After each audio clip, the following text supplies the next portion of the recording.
बाबा की विशेष आज्ञाओं के ऊपर मनन किया। और दूसरा तो बाबा की पहली आज्ञा है, बहुत सारी आज्ञा है। इस बाबा का इतना विशाल कार्य कारण क्यों चल रहा है सुचारू रूप से, क्योंकि हम सब आज्ञाकारी बच्चे हैं। तो बाबा की पहली आज्ञा है, आत्मा समझ के याद करो। सिंपल है ना, पहली आज्ञा। और उसी से सब कुछ, वो आज्ञा पालन एग्री करते हैं, पालन भी करते और एग्री भी करते, तो बाकी सब कार्य इसी हो जाता है। 14:10 मीठे बच्चे आज्ञाकारी बनो। बाप की पहली आज्ञा है, अपने को आत्मा समझ बाप को याद करो।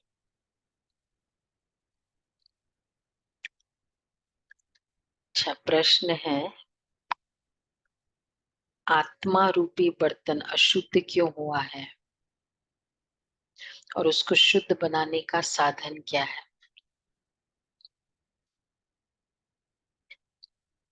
आत्मा रूपी बर्तन अशुद्ध क्यों हुआ है?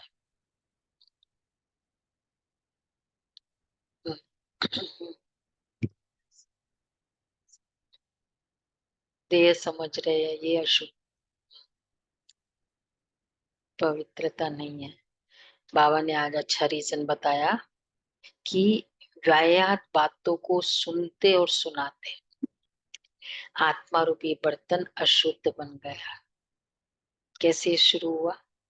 अपवित्रता भी शुरुआत कैसे हुई? कुछ ऐसे ही संग का असर। तो इसको शुद्ध बनाने के लिए क्या फरमान होगा फिर?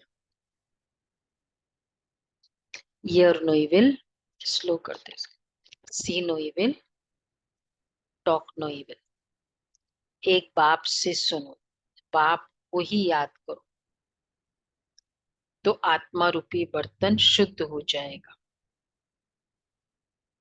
आत्मा और शरीर दोनों पावन बन जाएंगे। अच्छा, गीत है, जो पिया के साथ है उसके लिए बरसात है। ओम शांति।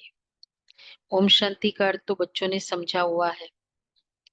तो बच्चों को घड़ी घड़ी पॉइंट्स दी जाती है, जैसे घड़ी घड़ी कहा जाता है, बाप और वर्षे को याद करो। यहाँ कोई मनुष्य की याद नहीं है। मनुष्य मनुष्य की व किसी देवता की याद दिलाएंगे, पारलौकिक बाप की याद कोई दिला न सके, क्योंकि बाप को कोई जानते ही नहीं है। यहाँ तुमको घड़ी घड़ी कहा जाता है, अपने को आत्मा समझ बाप को याद करो। जैसे बाप को बच्चे होते हैं तो सब समझ सकते हैं ये बाप से वर्षा लेने आया है, फिर उनको बाप और वर्षा याद रहता है। यहाँ भी ऐसे है। जरूर बच्चे बाप को जानते नहीं है, इसलिए बाप को आना पड़ता है। जो बाप के साथ है फिर उन्हों के लिए कौन सी? ज्ञान की बरसात है। बरसात अच्छी लगती है, ज्ञान की बरसात। बरसात कितना मैंडेटरी है, कितने सारे कॉजेस हो जाते, फायदे हो जाते हैं। पानी भी, तो फिर पेड़ पौधे भी, नेचर भी, कितनी सारी बातें। तो ज्ञान की बरसात से कंटिन्यूस अगर ज्ञान की बरसात होती रहे तो क्या हो जाएगा? जब भट्टी के दिन होते हैं ना, तो हम यहाँ कमेंट्री चला देते हैं, इसमें कोई कमरे में हो ना हो, तो वो आवाज भी एक वातावरण बना के रखता है। ज्ञान की बरसात ये वातावरण बना के रखता है। तो वेद शास्त्रों में जो ज्ञान है वह सब है भक्ति मार्ग की सामग्री। जब तप दान पुण्य संध्या गायत्री आदि जो कुछ करते हैं वो सब है भक्ति मार्ग की सामग्री। सन्यासी भी भगत हो ना, पवित्रता बिगर कोई शांति धाम में जा ही नहीं सकते, इसलिए वह घर बार छोड़ जाते हैं। मुक्ति, वो सोचते मुक्ति के लिए घर बार छोड़ना है, वास्तव में शांति धाम जाने के लिए पवित्रता चाहिए। पवित्रता को इस वे से कर पॉसिबल लगता है उनको। अच्छा, परंतु सारी दुनिया तो ऐसे नहीं करेगी ना। उन्हों को इस हड्डियों की भी ड्रामा में नोंद है। इस कारण मॉडर्न जनरेशन इस टाइप के रिलीजियस बातों से दूरी हो गए।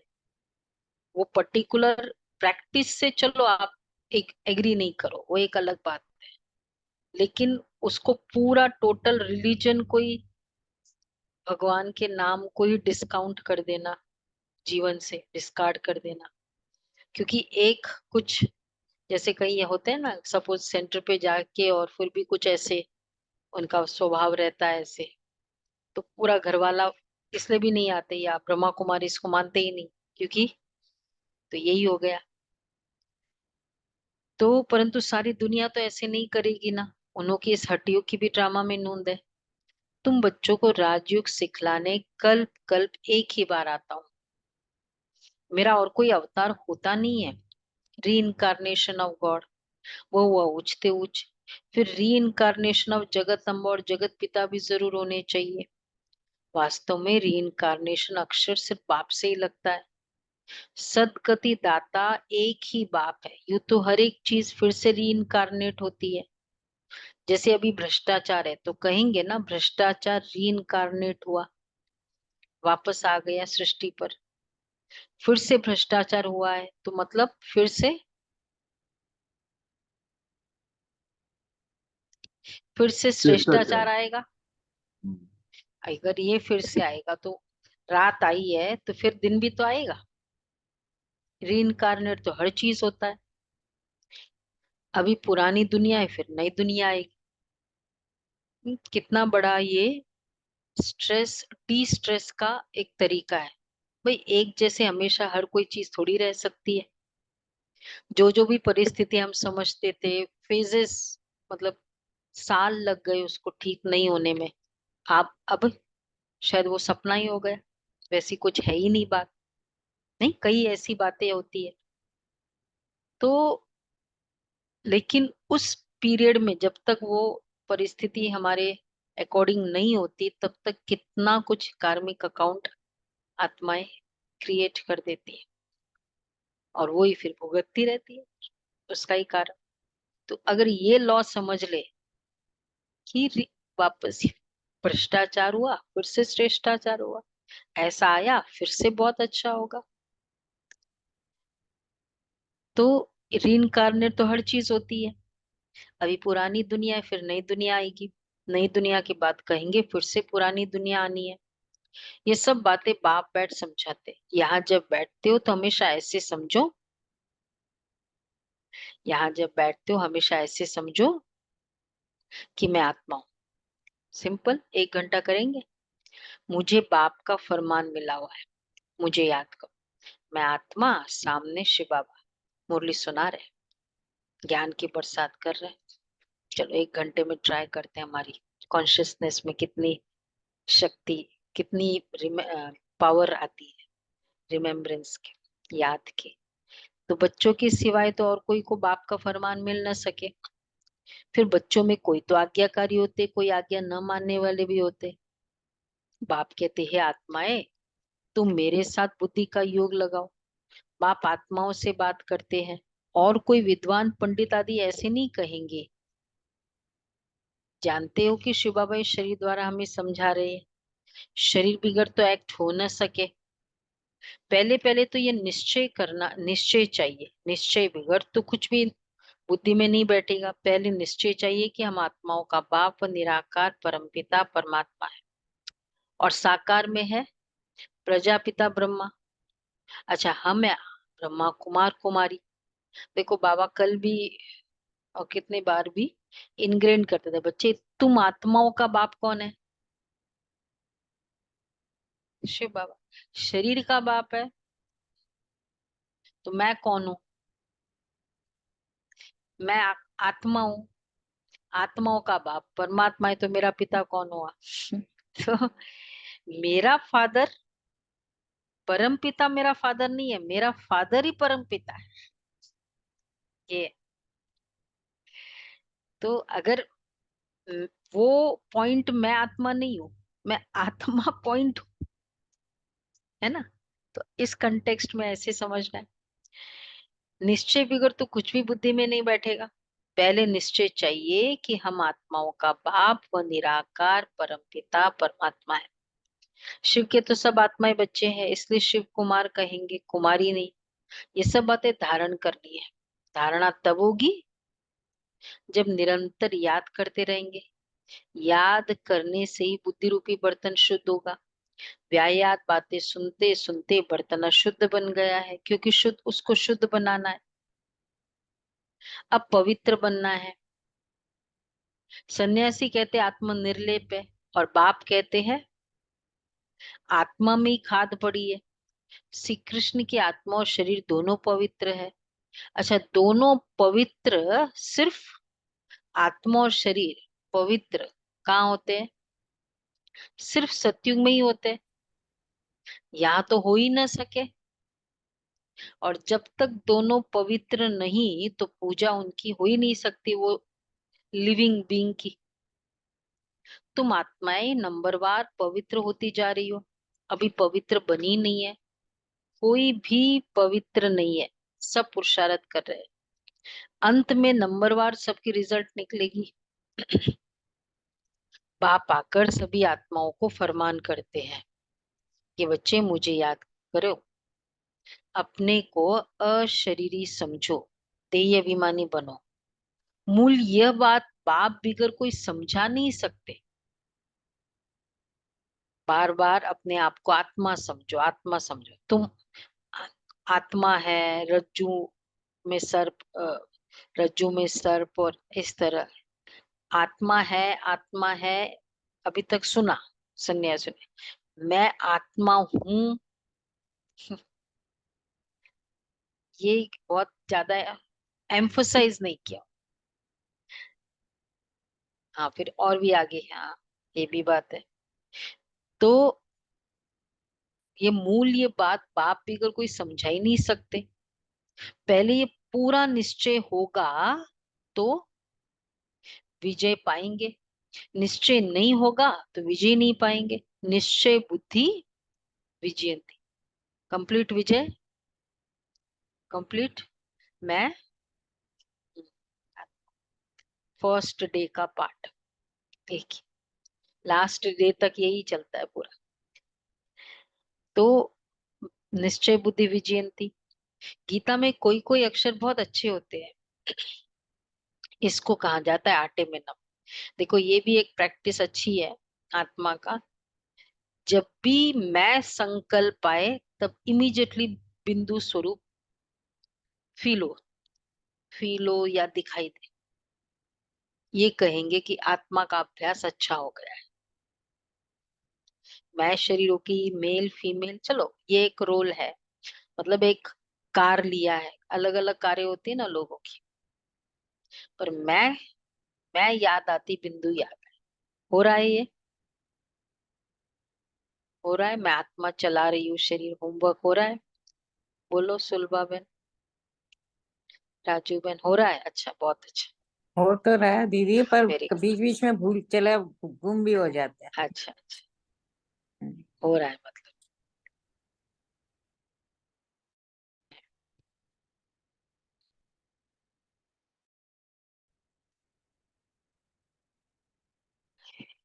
इसको कहा जाता है, तो गीता में भी कोई कोई अक्षर बहुत अच्छे हैं। इसको कहा जाता है आटे में नमक। बाप कहते मैं तुमको सभी वेदों शास्त्रों का सार समझाता हूँ कि इनमें क्या क्या है। यह सब है भक्ति मार्ग के रास्ते, इनकी भी ड्रामा में नोंद है। ये प्रश्न नहीं उठ सकता कि ये भक्ति मार्ग क्यों बनाया हुआ है। ये तो अनादि बना बनाया ड्रामा है। ड्रामा के लिए क्वेश्चन उठ ही नहीं सकता क्या? हम्म? क्यों? भाई क्यों ऐसा बनाया, ऐसा ड्रामा? ये अनादि बना बनाया है। कोई चीज बहुत सालों से चली आ रही हो ना घर में, अब कोई नया आके बोले अरे क्यों ऐसे करे, बस आ रही, चली आ रही, और ये ऐसा ही चलता ही रहेगा। क्वेश्चन नहीं। जो चीज का आंसर ही नहीं है उसको एक्सेप्ट करना ही अच्छा है। तो बाबा कहते हैं अनादि बना बनाया है। तो इसको कहा जाता है, तो ये प्रश्न ही नहीं उठ सकता। तुमने भी इस ड्रामा में बाप से स्वर्ग के मालिक बनने का वर्षा अनेक बार लिया है और लेते रहेंगे। कभी अंत आ ही नहीं, हो ही नहीं सकता। ये चक्र अनादि फिरता रहता है। तुम बच्चे अभी दुख धाम में हो, फिर शांति धाम में जाएंगे, शांति धाम से सुख धाम में आएंगे, जाएंगे, फिर दुख धाम में आएंगे। ये अनादि चक्र चलता ही रहता है। दुख सुख धाम से दुख धाम आने में तुम बच्चों को 5,000 वर्ष लगते हैं, जिसमें तुम 84 जन्म लेते हो। सिर्फ तुम बच्चे ही 84 जन्म लेते हो, सब नहीं ले सकते। ये बेहद का बाप तुमको डायरेक्ट समझा रहे हैं। और बच्चे फिर मुरली सुनेंगे व पढ़ेंगे या टेप सुनेंगे। टेप भी सब नहीं सुन सकते उन दिनों के बाद। बाबा हमेशा कहते थे ना, मुरली डायरेक्ट सुनना नंबर 1, सेकंड नंबर है टेप से सुनना, तीसरा नंबर है फिर इस तरह, नहीं नहीं नहीं, ये फिर मुरली से सुनना सेंटर पे, ये थर्ड नंबर। बाकी फिर इसके बाद वाले number, fourth number, fifth number YouTube से सुनना। डायरेक्ट शिव बाबा आए और उस समय मुरली सुनो। उन दिनों तो ऐसा ही होता था ना। वो तो फिफ्थ हो गया, फिर यूट्यूब से सुनना फोर्थ मुझे लगता है। और फिर पढ़ना, जस्ट एक रोज मैं मुरली पढ़ती हूँ, वो तो कुछ भी नहीं, पूरा अपने वे से इंटरप्रेट करते हैं। उनको कुछ कितनी गहराई पता ही नहीं मुरली की, और रोज पढ़ती हूँ मैं। फिफ्थ नंबर, फिफ्थ नंबर वाले तो कोई नहीं है ना यहाँ, फिफ्थ नंबर वाले नहीं। तो चलो थर्ड नंबर तक तो हो, एटलीस्ट वो तो नहीं हो ना, फर्स्ट और सेकंड तो हम नहीं कर सकते। तो बाबा कह रहे हैं, तो टेप भी सब नहीं सुन सकते। तो पहले पहले तुम बच्चों को उठते बैठते इस याद में रहना है।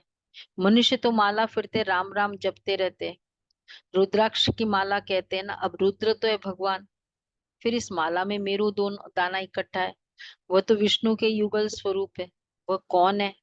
ये मात पिता जो फिर विष्णु के दूर लक्ष्मी नारायण बनते हैं, इसलिए इनको मेरू कहा जाता है। मेरू दाना पहला है, तो पहला है रुद्र वो फूल, उसके बाद मेरू दाना। दो दाने इंपॉर्टेंट होते हैं, नेक्स्ट दो दाने, इसलिए वो थोड़ा हट करके भी होते हैं बाकी दानों से। अगर माला किसी ने फेरी होगी ना, नोटिस किया ये? क्योंकि हमको तो वो सबको और पता थोड़े होगा चपटे जो होते हैं, माला थोड़े फेरे। चिपटे होते हैं, उतने गोल नहीं होते। दीदी वो हाँ, दोनों दाने कुछ दूसरे दानों से थोड़े बड़े होते हैं साइज में। बड़े होते हैं, या मतलब कुछ अलग हटके होते हैं। एग्जैक्टली।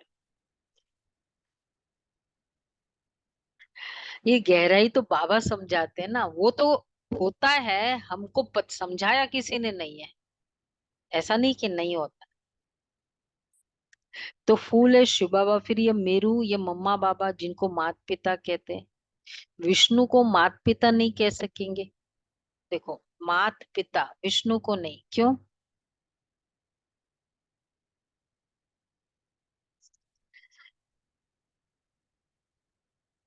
हाँ, तो विष्णु, क्योंकि लक्ष्मी नारायण को मात पिता तो उनके बच्चे ही कहेंगे।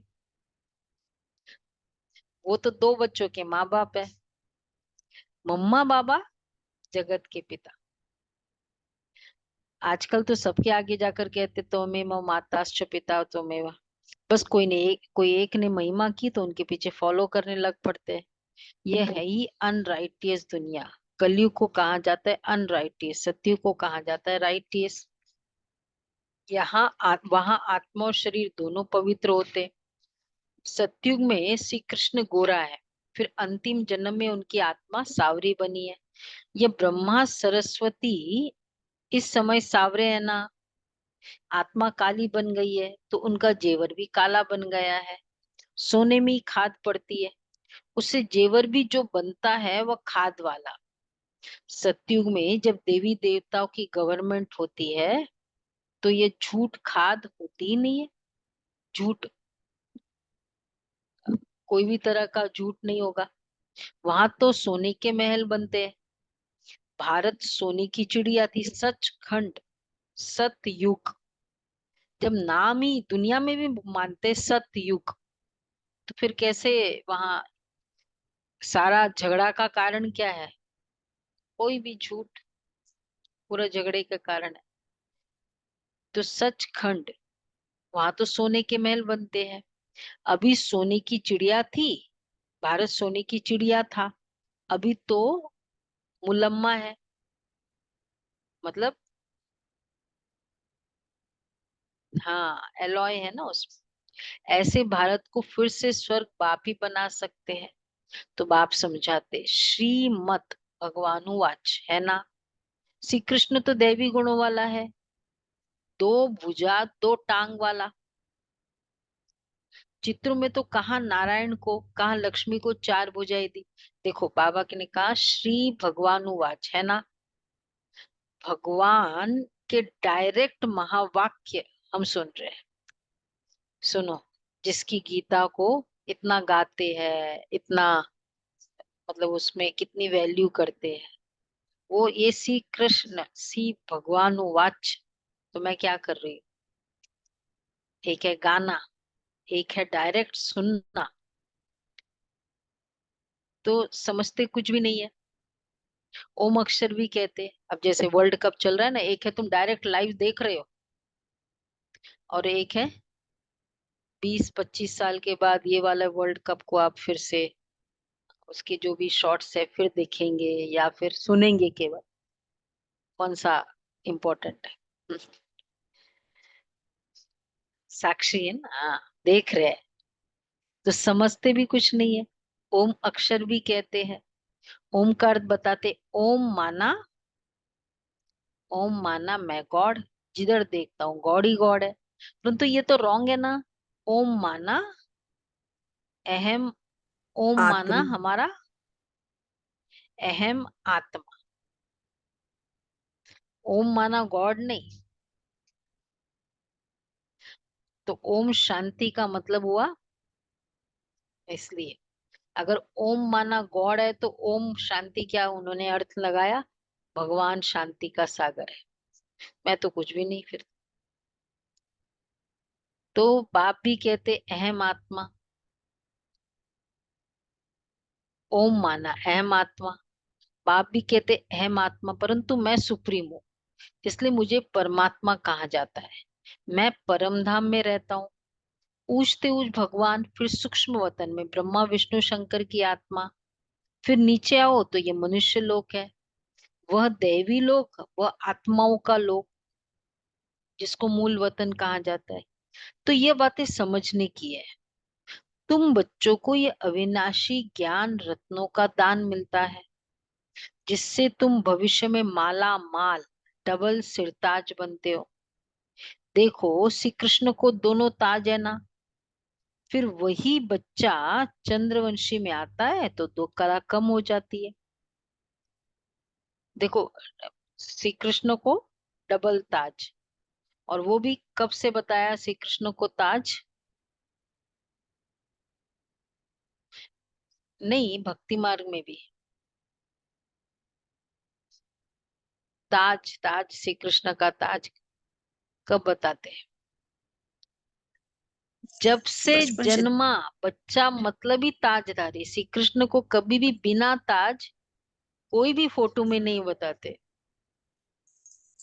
इवन मतलब अभी ये क्या पीपल के पत्ते पर ही है, बिना ताज है। बोलो भाई, सारे श्री कृष्ण के भगत वाली बिना ताज है। सुमन बेन का, हाँ नहीं है। तो बाबा कहते हैं, हाँ, हम्म, तो ये बाबा कहते हैं। तो फिर दूसरे जन्म में भी तो श्री कृष्ण को सदैव ताज दिखाते हैं। तो प्रूव्ड है, क्या प्रूव्ड है? श्री कृष्ण को क्या प्रूविंग? कि वो मतलब राजकुमार है, प्रिंस है। हाँ, ऐसा राजकुमार प्रिंस ही बॉर्न हुए, ऐसा ग्वाला नहीं थे। क्यों? इसलिए ताज बचपन से ही मैं पूरा प्रारब्ध लेके ही आई थी, उसको मिला नहीं, मतलब एक्वायर नहीं किया, पहले से ही राजा ही निशानी है। तो बाबा कहते यहाँ तो तुम 21 जन्मों के लिए राजा ही पा सकते हो। तो फिर जो अच्छा, तो हाँ, फिर वही बच्चा चंद्रवंशी में आता है तो 2 कला कम हो जाता है। फिर वैश्यवंशी में आएंगे तो 4 कला कम हो जाती है। और फिर द्वापर युग की कितनी कला है?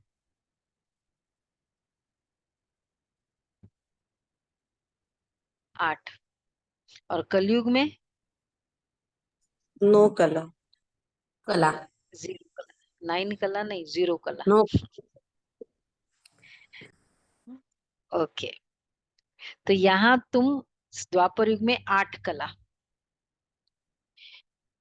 यहाँ तो इसलिए बाबा ने कहा ना 16 माइनस 14, 14 माइनस फिर 8, 4 कला कम हो जाती है। वैसे देखा जाए, मुझे लगता है वैसे 8 कला बताते हैं, तो मुझे लगता है एंड बाय द एंड 12 कला हो जाए, इसलिए द्वापर में 8 कला बताते।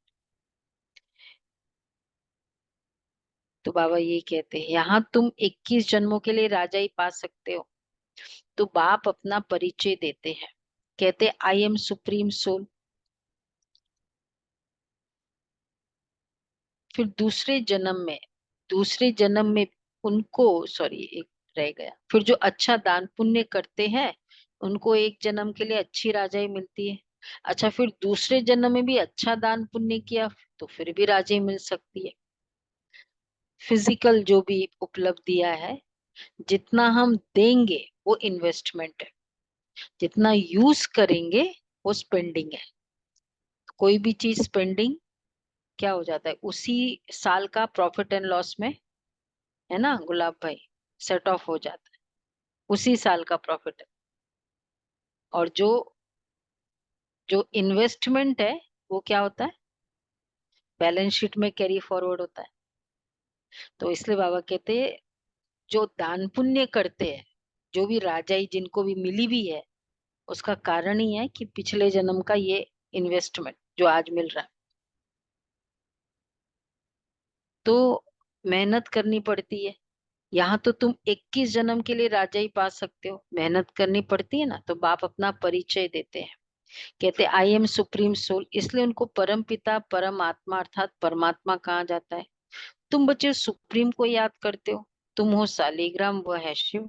शिव का बड़ा लिंग और सालीग्राम मिट्टी के बनाते हैं। ये कौन सी आत्माओं का यादगार बनाते हैं ये भी कोई नहीं जानते। तुम शिव बाबा के बच्चे भारत को स्वर्ग बनाते हो, इसलिए तुम्हारी पूजा होती है। फिर तुम देवता बनते हो तब भी तुम्हारी पूजा होती है। शिव बाबा के साथ तुम इतनी सर्विस करते हो, इसलिए तुम बच्चे बाप के इतने मददगार बनते हो, उसका यादगार है कौन सी? राइट है, कौन सा? शालिग्राम साली, शालिग्राम सालीग्राम के रूप में भी याद करते हैं। डबल पूजा, तो सालीग्राम के रूप में पूजते हैं।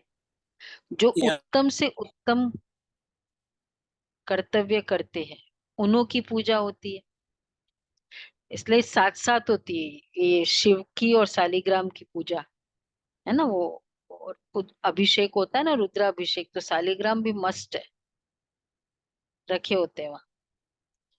कितना बाबा, हम इतना सा मदद करते, क्या करते मदद, 4 बजे उठ गए, पवित्र बन गए, बस खुद के लिए ही हुआ है ये। खान पान की शुद्धि कर दी, रेगुलर क्लास कर रहे हैं, सेवा कर लेते जितनी कैपेसिटी, बस इतने से में बाबा अपने साथ में बैठा देता है पूजा करने के लिए। इसलिए उसको कह देते हैं भोलानाथ। थोड़ा सा कुछ करो, अपने बस सीट के बाजू में बिठा दिया।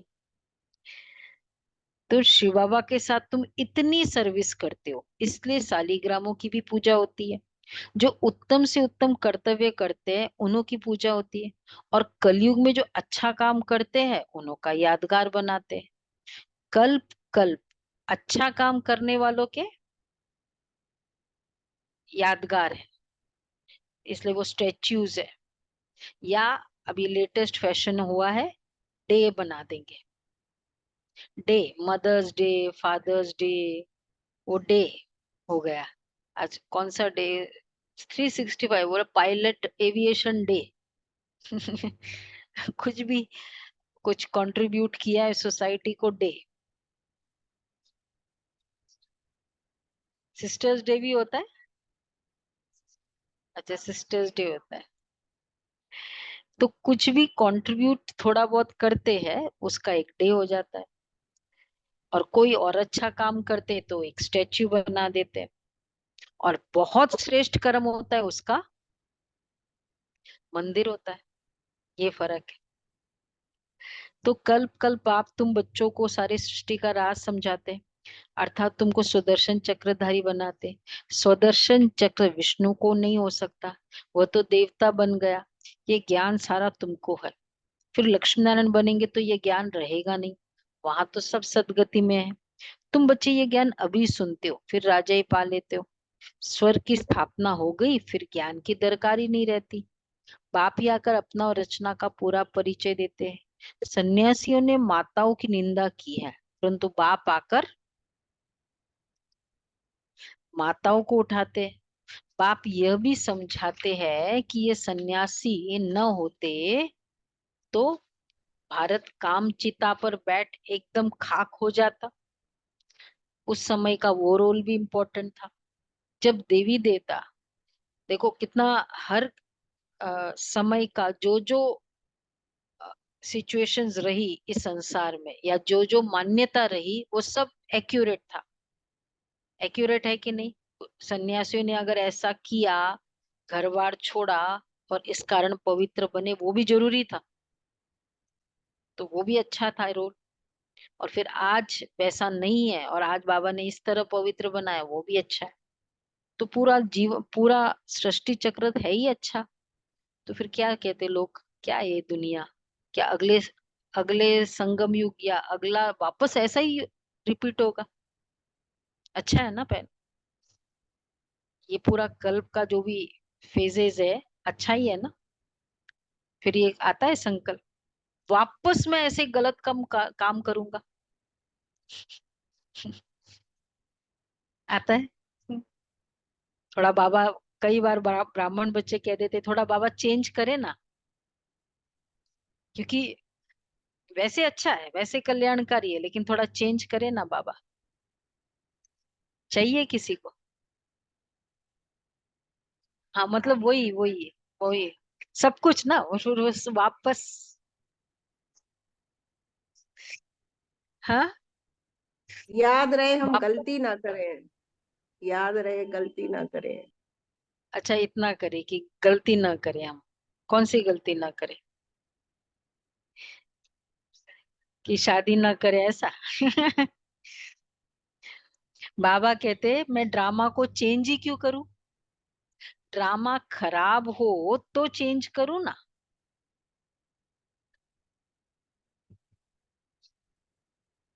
हाँ, ये बोलो ना। और वो भी ड्रामा एक्यूरेट है, एक्यूरेट तो ये भी तो एक्यूरेट है ना।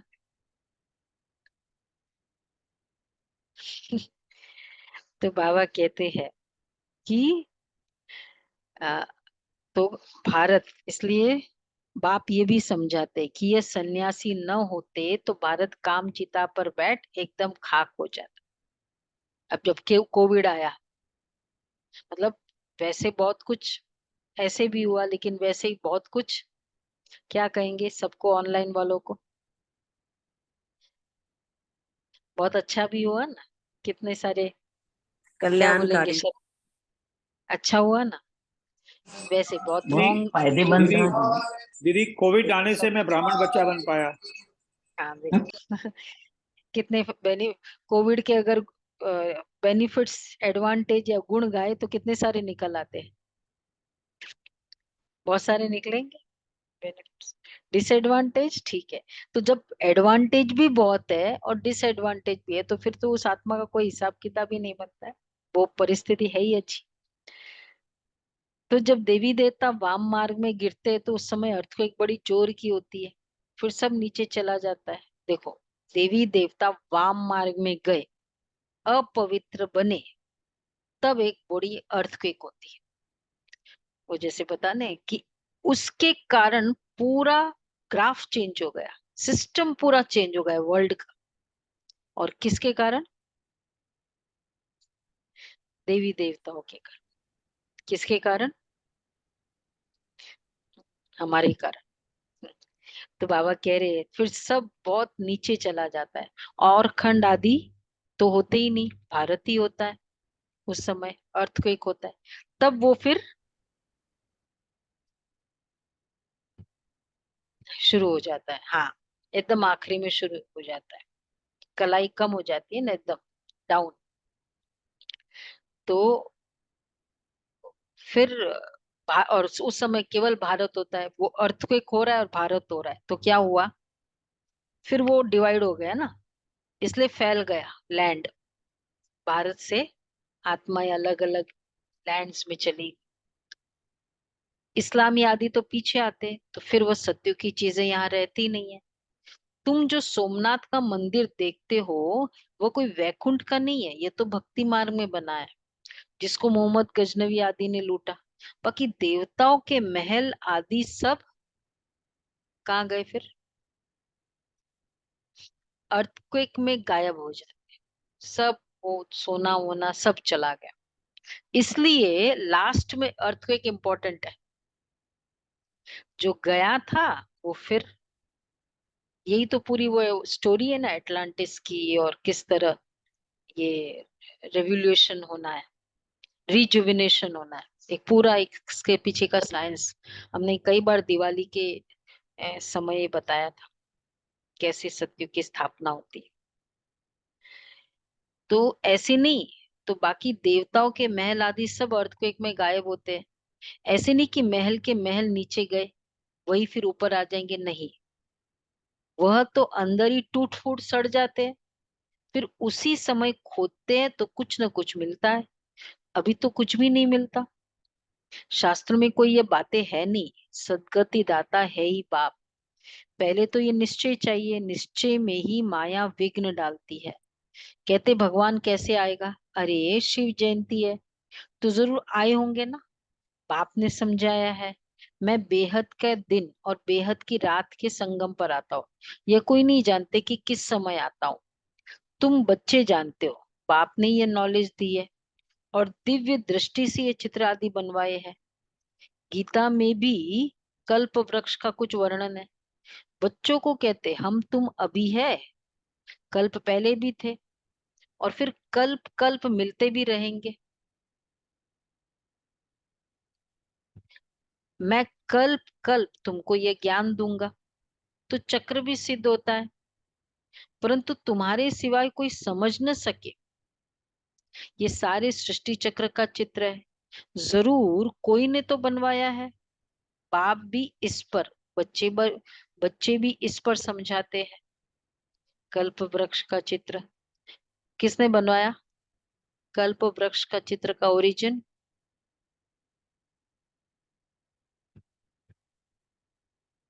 गुलजार दादी को दिखाया था बाबा ने, सृष्टि चक्र कैसे फिर वो नीचे आकर जो जो बताया उसको पेंट किया।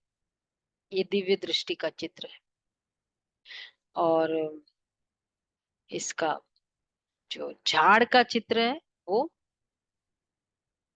ब्रह्मा बाबा की अपनी सुबह का मंथन था।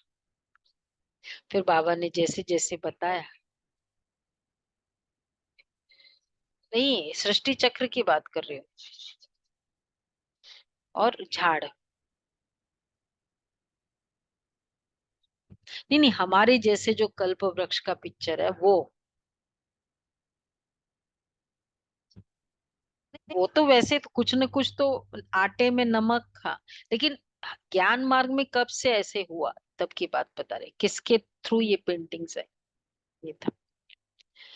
और जैसे लैडर सीढ़ी का चित्र किसका था? निर्वैर भाई उनका मंथन था। ऐसे है सर चित्र। तो परंतु तुम्हारे सिवाय कोई समझ ही न सके, ये सारे सृष्टि चक्र का चित्र है, जरूर कोई ने तो बनवाया है।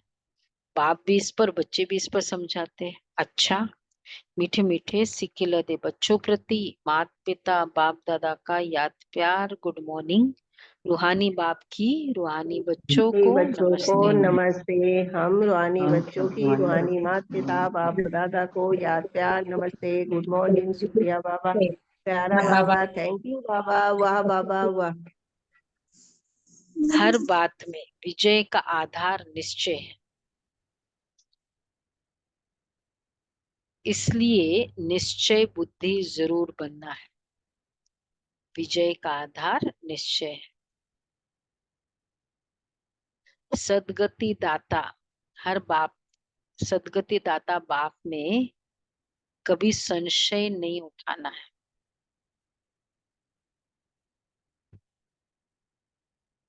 सदगति दाता बाप में कभी संशय नहीं उठाना है। दूसरा है, बुद्धि को पवित्र व शुद्ध बनाने के लिए अशरीरी बनने का अभ्यास करना है।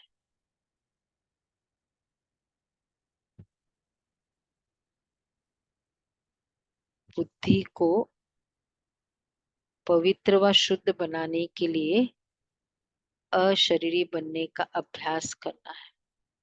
व्यायात व्यर्थ बातें न सुननी है न सुनानी है।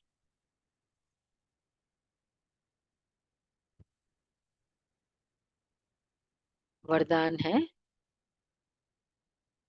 बेहद के स्मृति स्वरूप द्वारा,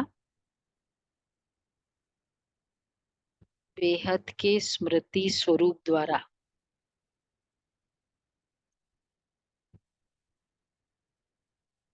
हद की बातों को समाप्त करने वाले अनुभवी मूर्त भव। हद की बातों को समाप्त करने वाले अनुभवी मूर्त भव।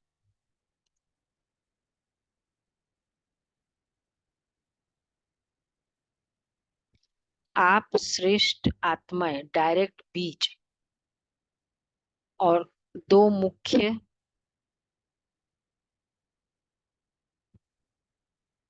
पत्ते, मुख्य दो पत्ते त्रिमूर्ति के साथ समीप संबंध वाले तना हो। इसी ऊंची स्टेज पर स्थित रहो। बेहद के स्मृति स्वरूप बनो,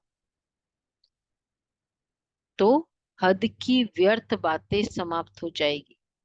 अपने बेहद के बुजुर्गपन में आ जाओ, तो सदा सर्व अनुभवी मूर्त हो जाएंगे।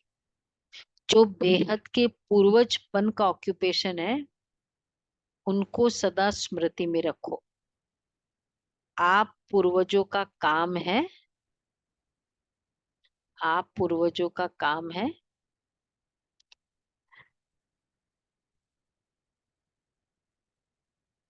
सॉरी, अमर ज्योति बन अंधकार में भटकती हुई आत्माओं को ठिकाने पर लगाना।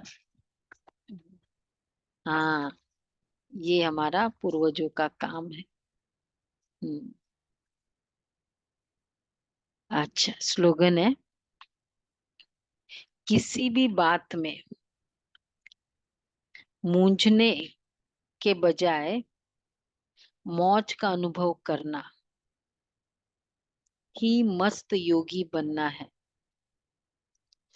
किसी भी बात में मूंझने के बजाय मौज का अनुभव करना ही मस्त योगी बनना है। बाबा हमेशा राइम करते ना, मूंझो नहीं, मौज। अच्छा, व्यक्तिशाली है।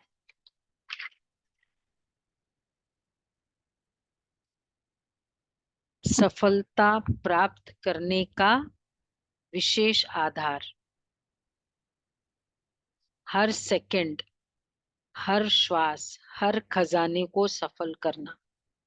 संकल्प, बोल, कर्म, संबंध, संपर्क, जिसमें भी सफलता अनुभव करना चाहते हो तो स्व के प्रति चाहे अन्य आत्माओं के प्रति सफल करते जाओ, व्यर्थ न जाने दो, तो ऑटोमेटिकली सफलता के खुशी की अनुभूति करते रहेंगे। क्योंकि सफल करना अर्थात वर्तमान के लिए सफलता मूर्त बनना है। कोई भी कार्य, कोई भी आत्मा के प्रति मतलब हर चीज सफल करते जाओ। इसके एक्सप्लेनेशन समझेंगे। ओके।